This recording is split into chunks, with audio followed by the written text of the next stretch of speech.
Ang mananalaysay na walang intro. Puro lamang halakhak. Sige at magkwento. Captain Kokak.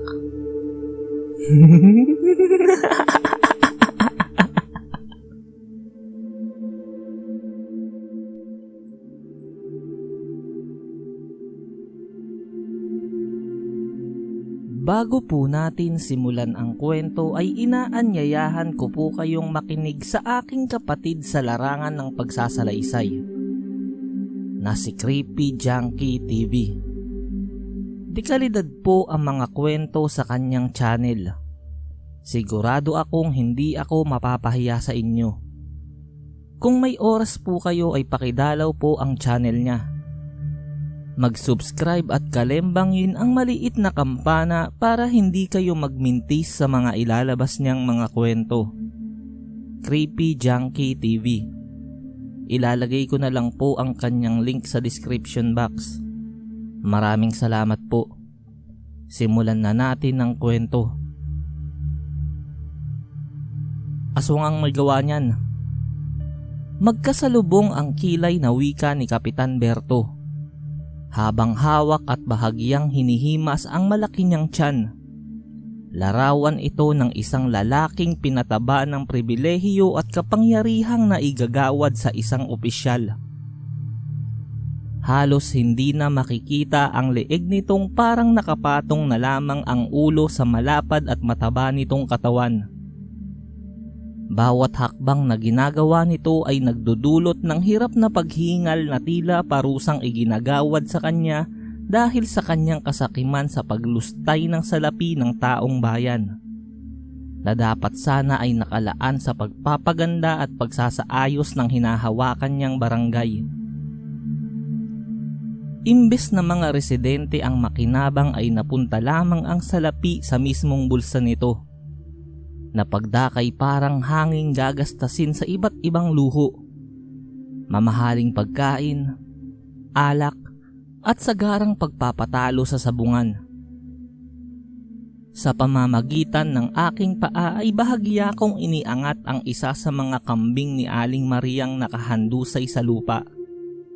Nang maitagilid ko ang posisyon ng patay na hayop na iyon sa pamamagitan ng marahan, ngunit may diing pagsipa ay lumantad sa paningin ng mga nagsisiusyosong tao roon ang wakwak na tiyan ng kambing.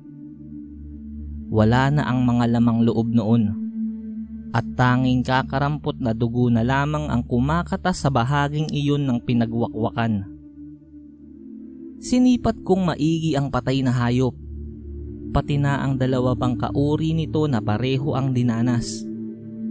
Napatingin ako sa mga nagsisiusyosong mga taong animoy parang langaw na nagtitipon dahil may panibagong alingasaw na naman ang mapag-uusapan. Natatagal ng ilang araw o maaaring aabot ng isang linggo. Nabulabog ang mga bulungan dahil sa matigas na tinig ni Kapitan. Aswang lang ang makakagawa ng ganyang karumal-dumal na krimen sa mga hayop. Muling tinig nito na halatang binibigyang diin kung ano nga ba ang maaaring gumawa ng ganoong bagay. Napapailing na lang ako sa naisambit na iyon ni Kapitan. Kung aswang lang ang may kakayahang makagawa sa katulad noon, ano namang tawag sa mga nanunungkulang inilalagay sa sariling kamay ang pagkuha o pagbawi sa buhay ng isang tao?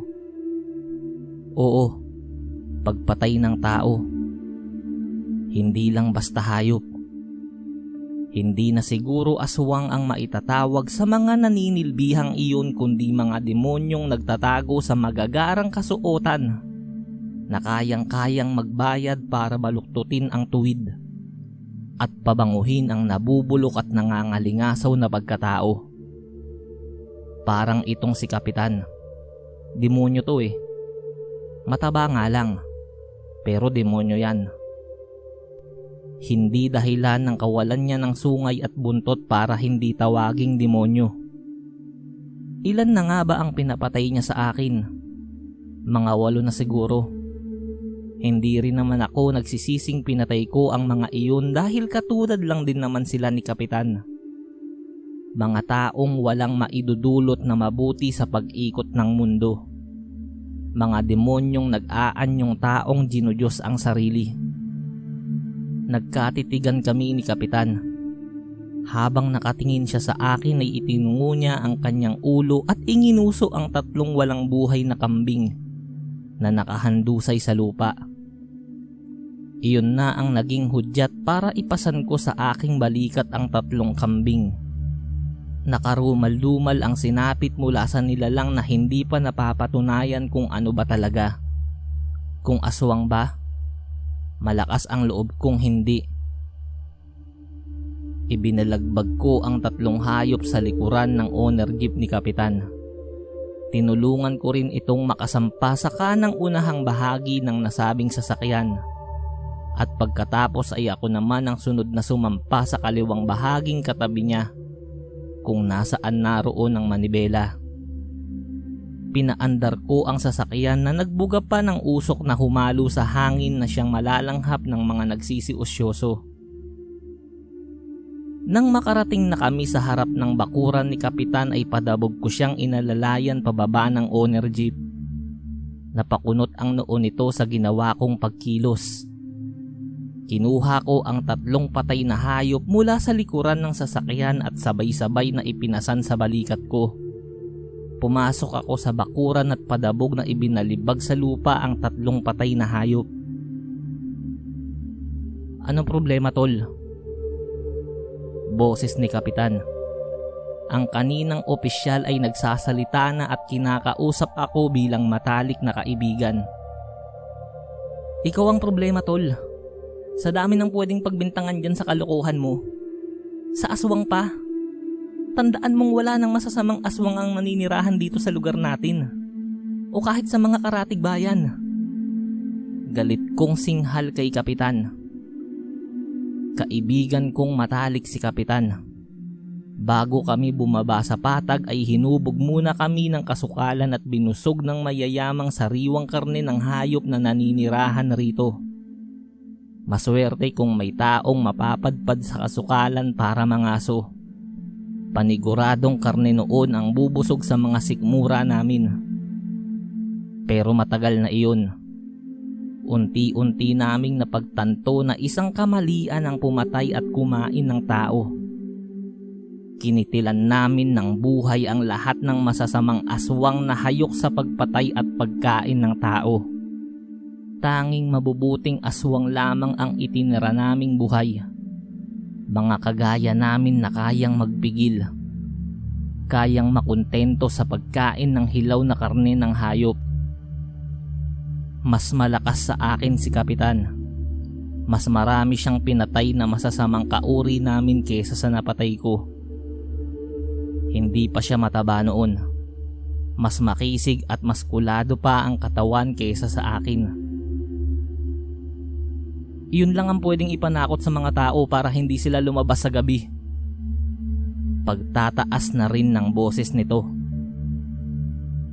Alam ko ang pinaplano nyo ni Gobernador. Uunti-untiin nyo ang pagpapapasok ng mga rebelde sa gubat na pumapalibot rito sa bayan natin. Hindi mo na inisip ang kapakanan at kaligtasan ng mga tao rito. Ganoon na rin ang mga mabubuting aswang nakalahi natin. Masahol ka pa sa mga napatay natin noon. Dahil sa mga sinabi kong iyon ay nagbago ang anyo ni Kapitan. Napuno ito ng balahibo sa katawan at nag-anyong malaking itim na aso. Nakakalimutan mo yata na mas malakas ako sa'yo. Iyon lang ang tanging naisambit ni Kapitan na nasa anyong malaking itim na aso. Bago mabilis na tumalon at dumamba sa akin. Agad kong nahawakan ang nguso nito at panga. Alam kong kayang-kaya ko na siya. Kahit hindi na ako magpalit ng anyo. Baka nakakalimutan mo, tol. Ang tagal mong hindi lumaban. Ako lang ang mag-isang pumapatay sa mga kalaban mo sa politika. Habang ikaw ay nagpapalaki ng tiyan. Iyon lamang ang naisambit ko bago buong puwersang paghiwalayin ang nguso at panga ng matalik kong kaibigan. na nasa anyo ng isang malaking itim na aso. Bumagsak ito sa lupa at bumalik sa anyo ng isang mortal na tao. Magkahiwalay na ang ibaba at itaas na parte ng ulo nito. Wala nang buhay. Nakakalungkot isipin na hindi tumupad sa pangako namin ang matalik kong kaibigan, na mamumuhay kaming normal bilang tao. Hindi ang pagiging aswang niya ang nagpasama sa kanya, kundi ang salapi, kapangyarihan at pribilehiyong naigagawad sa isang opisyal na nailuluklok sa katungkulan. Tinupad ko lang ang isa sa pangako namin sa isa't isa. Napapatayin namin ang lahat ng masamang aswang. Ngayong binawi ko na ang buhay ng huling masamang aswang na kilala ko, panahon na rin siguro para isunod ang mga masasamang tao na masahol pa sa aswang, ang grupo nila gobernador.